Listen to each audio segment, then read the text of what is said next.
இது ஒனி நியூஸின் ஐரோப்பிய செய்திகள். செய்திகளை வாசிக்கும் நான் கனிஷ்கா குணபாலன். முதலில் தலைப்பு செய்திகள். பிரித்தானியாவில் புலம்பெயர்ந்தோருக்கான குடியுரிமை விதிகளில் மாற்றம். புதிய விதிகள் பிப்ரவரி முதல் அமலுக்கு வரும் என அறிவிப்பு. ஸ்வீடனில் அமைந்துள்ள ஓரேப்ரோ நகரில் பாரிய துப்பாக்கிச் சூடு சம்பவம். 11 பேர் உயிரிழந்துள்ளதாக தெரிவிப்பு. பிரெஞ்சு நகரம் ஒன்றில் அமைந்துள்ள மதுபான விடுதி ஒன்றிற்குள் மர்ம நபர் ஒருவர் கைக்குண்டு ஒன்றை வீசியதில் 12 பேர் படுகாயம். ரயில் ஒன்றில் பயணித்த இந்திய வம்சாவளியை சேர்ந்த இளம்பெண் மீது இனவெறுப்பு கருத்து மோதல் அதிர்ச்சியை ஏற்படுத்தியுள்ள சம்பவம். ஜேர்மன் அரசாங்கம் முறையற்ற குடியேற்றத்தை தடுக்கும் வகையில் எல்லை கண்காணிப்பு நடவடிக்கைகளை மேலும் 6 மாதங்களுக்கு நீட்டிப்பு. ஜேர்மனியில் மீண்டும் ஒரு புகலிட கோரிக்கையாளர் நடத்தியுள்ள தாக்குதல் அரசியலாகும் தாக்குதல் விவகாரம். தொடர்வன விரிவான செய்திகள். பிரித்தானியாவுக்குள் சட்டவிரோதமாக நுழையும் புலம்பெயர்ந்தோருக்கான குடியுரிமை விதிகள் இன்னும் கடுமையாக மாற்றப்பட்டுள்ளன. புதிய உள்விவகார அலுவலக வழிகாட்டுதலின்படி சிறிய படகுகள், லொரிகள் அல்லது பிற ஆபத்தான வழிகளை பயன்படுத்தி பிரித்தானியா வந்தவர்களுக்கு இனி குடியுரிமை வழங்கப்படாது. இந்த புதிய விதிகள் பிப்ரவரி 10 முதல் அமலுக்கு வந்துள்ளன. முன்னதாக சட்டவிரோதமாக நுழைந்த அகதிகள் குடியுரிமை பெறுவதற்கு குறைந்தபட்சம் 10 ஆண்டுகள் காத்திருக்க வேண்டியிருந்தது. ஆனால் இப்போது அவர்கள் எப்போது வந்தார்கள் என்பது பொருட்படுத்தப்படாமல் குடியுரிமை மறுக்கப்படும். எனினும் வணிக விமானங்களில் பயணிகளாக வந்தவர்களுக்கு இந்த கட்டுப்பாடுகள் பொருந்தாது எனவும் தெளிவுபடுத்தப்பட்டுள்ளது. இந்த புதிய கட்டுப்பாடுகள் அகதிகள் பிரச்சினை மீதான அரசின் கடுமையான அணுகுமுறையை வெளிப்படுத்துகின்றன. ஜூலை 4, 2024 முதல் பிப்ரவரி 6, 2025 வரை சுமார் 25,000 பேர் சட்டவிரோதமாக நுழைந்துள்ளதாக பதிவாகியுள்ள நிலையில் இதுபோன்ற புதிய விதிகள் அறிமுகமாகியுள்ளது. ஸ்வீடனின் மத்திய பகுதியில் அமைந்துள்ள ஓரேப்ரோ நகரில் நடைபெற்ற துப்பாக்கிச் சூட்டில் குறைந்தது 11 பேர் உயிரிழந்துள்ளனர் என்று அதிகாரிகள் தெரிவித்துள்ளனர். இந்த மோதல் ஒரு கல்வி நிலையத்தில் நடந்ததோடு துப்பாக்கிதாரியும் உயிரிழந்தவர்களில் ஒருவராக காணப்படுகிறார். சம்பவத்தின் காரணம் இன்னும் உறுதியாக தெரியவில்லை. ஆனால் பலர் படுகாயமடைந்து மருத்துவமனையில் அனுமதிக்கப்பட்டுள்ளனர். குறைந்தது 4 பேர் அவசர அறுவை சிகிச்சைக்காக அனுப்பப்பட்டுள்ளனர். ஸ்டாக்ஹோமுக்கு மேற்கே 200 கிலோமீட்டர் தொலைவில் அமைந்துள்ள ஓரேப்ரோவில் முறையான கல்வியை முடிக்காத அல்லது உயர்கல்வியில் தொடர்ந்து மதிப்பெண்களை பெற தவறிய இளைஞர்களுக்காக அமைக்கப்பட்ட கல்வி நிறுவனத்தில் இந்த சம்பவம் நடந்துள்ளது. ஸ்வீடன் வரலாற்றில் இது மிக மோசமான துப்பாக்கிச் சூடாக அமைந்துள்ளதாக பிரதமர் உல்ஃப் கிறிஸ்டர்சன் தெரிவித்துள்ளார். இதனால் நாட்டில் பாதுகாப்பு குறித்து மீண்டும் புதிய விவாதங்கள் எழுந்துள்ளன. பிரெஞ்சு நகரம் ஒன்றில் அமைந்துள்ள மதுபான விடுதி ஒன்றிற்குள் மர்ம நபர் ஒருவர் கைக்குண்டு ஒன்றை வீசியதில் 12 பேர் காயமடைந்தனர். தென்கிழக்கு பிரான்சில் உள்ள கிரெனோபிள் நகரில் அமைந்துள்ள மதுபான விடுதி ஒன்றில் உள்ளூர் மக்களும் வெளியூர் மக்களும் கூடி கால்பந்து போட்டிகளை பார்ப்பது வழக்கம்.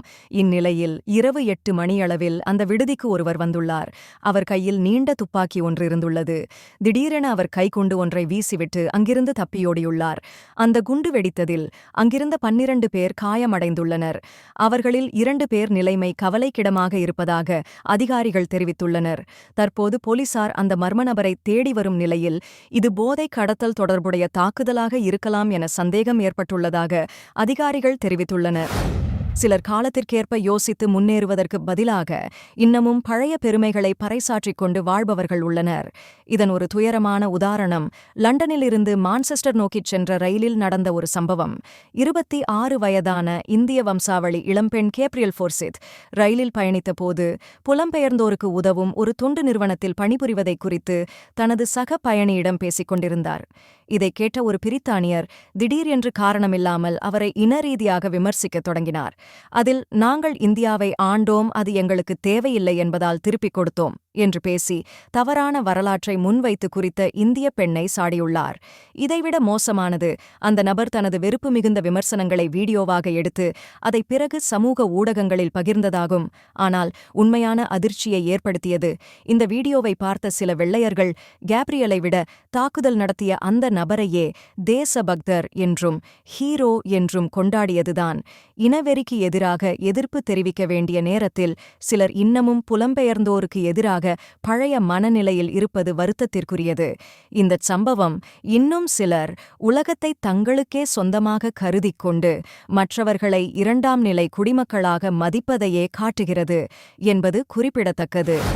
ஜேர்மன் அரசாங்கம் ஒழுங்கற்ற குடியேற்றத்தை தடுக்கும் முயற்சியின் ஒரு பகுதியாக எல்லை கண்காணிப்பு நடவடிக்கைகளை மேலும் 6 மாதங்களுக்கு நீட்டித்துள்ளது. செப்டம்பர் 15 வரை நீடிக்கும் இந்த நடவடிக்கையை யூரோப்பிய ஆணையத்திடம் அறிவித்துள்ளதாக சான்சலர் ஓலாஃப் ஷோல்ஸ் தெரிவித்தார். இந்த எல்லை கண்காணிப்பு நடவடிக்கையின் மூலம் ஜெர்மனி இதுவரை 47,000 பேரை திருப்பி அனுப்பியுள்ளதுடன் ஆஸ்திரியா, போலந்து, செக் குடியரசு, Switzerland, France, Luxembourg, Netherlands, Belgium, Denmark ஆகிய நாடுகளுடன் பகிர்ந்து கொள்ளும் எல்லைகளில் இந்த சோதனைகள் மேற்கொள்ளப்பட்டு வருகின்றன. இதன் விளைவாக புகலிட கோரிக்கையாளர்களின் எண்ணிக்கை 1/3 பங்கு குறைந்துள்ளதாகவும் 1900 பேருக்கு மேல் கடத்தல் குற்றச்சாட்டில் கைது செய்யப்பட்டுள்ளனர் என்றும் அதிகாரிகள் தெரிவித்துள்ளனர். ஜெர்மனியில் புலம்பெயர்தல் தொடர்பான விவாதங்கள் தொடர்ந்து தீவிரமாகி வரும் நிலையில் மியூனிக் நகரில் நடந்த பயங்கர சம்பவம் அரசியலில் பெரும் தாக்கத்தை ஏற்படுத்தியுள்ளது. வியாழக்கிழமை தொழிற்சங்க பேரணியின் போது 24 வயதுடைய ஆப்கான் நாட்டவரான ஒருவர் தனது காரை கூட்டத்தின் மீது வேகமாகச் செலுத்தி மோதினார். இந்த தாக்குதலில் குழந்தைகள் உட்பட 30 பேர் காயமடைந்தனர். இதில் 2 கவலைக்கிடமான நிலையில் மருத்துவமனையில் அனுமதிக்கப்பட்டுள்ளனர். இந்த சம்பவத்துடன் சேர்ந்து ஜெர்மனியில் புலம்பெயர்தலுக்கு எதிராக ஏற்கனவே சில கட்சிகள் கடுமையான நிலைப்பாட்டை எடுத்துள்ளன. புலம்பெயர்தல் எதிர்ப்பு வலதுசாரி கட்சியான ஆல்டர்னேட்டிவ் ஃபார் ஜெர்மனி கட்சியின் சேன்சலர் பதவிக்கான வேட்பாளர் ஆலிஸ் வீடல் இந்த தாக்குதல் ஜெர்மனியின் குடியுரிமை கொள்கையின் தோல்வியை பிரதிபலிக்கிறது என்று கூறினார். அவர் ஆல்டர்னேட்டிவ் ஃபார் ஜெர்மனி ஆட்சியில் இருந்திருந்தால் இந்த ஆப்கான் நாட்டவர் ஜெர்மனிக்குள் நுழைய முடியாது என்றும் குறிப்பிட்டுள்ளார். இந்த சம்பவம் ஜெர்மனியில் அகதிகள் மீதான எதிர்ப்பை மேலும் அதிகரிக்கும் என்றும் எதிர்கால குடியுரிமை மற்றும் அகதி கொள்கைகள் பற்றி அரசியல் மட்டத்தில் பெரும் விவாதங்களை ஏற்படுத்தும் என்றும் கணிக்கப்படுகிறது. நீங்கள் இதுவரை கேட்டது ஒனி நியூஸின் இன்றைய பிரதான செய்திகள். மேலும் இதுபோன்ற செய்திகளை தொடர்ச்சியாக அறிந்து கொள்ள ஒனி நியூஸுடன் இணைத்திருங்கள். வணக்கம். ஒனி ஆப்புக்கு வரவேற்கின்றோம். உலகம் முழுவதும் உள்ள தமிழர்களை இணைக்கும் ஒரு தமிழர் தளம். உங்களுக்கு அருகில் நடைபெறும் கலாச்சார நிகழ்வுகளை காணவும், உலகெங்கிலும் உள்ள தமிழ் மக்களுடன் உங்கள் நெட்வொர்க்கை விரிவாக்கவும், தமிழ் கலாச்சாரத்தின் பரந்த மரபுகளை அறிந்து கொள்வதுடன் செய்திகள், அருகிலுள்ள வியாபார நிலையங்கள், நாணய மாற்று வீதங்கள் மற்றும் உலகம் முழுவதும் உள்ள தமிழர்களை ஒன்றிணைக்கும் வகையில் பல்வேறு அம்சங்கள் உள்ளன. இது நமது அற்புதமான வரலாற்றையும் கலாச்சாரத்தையும் கொண்டாட ஒரு இனிமையான இடமாக இருக்கும். இப்போதே ஒனி ஆப்பை பிளே ஸ்டோர் அல்லது அப் ஸ்டோரில் டவுன்லோட் செய்யுங்கள்.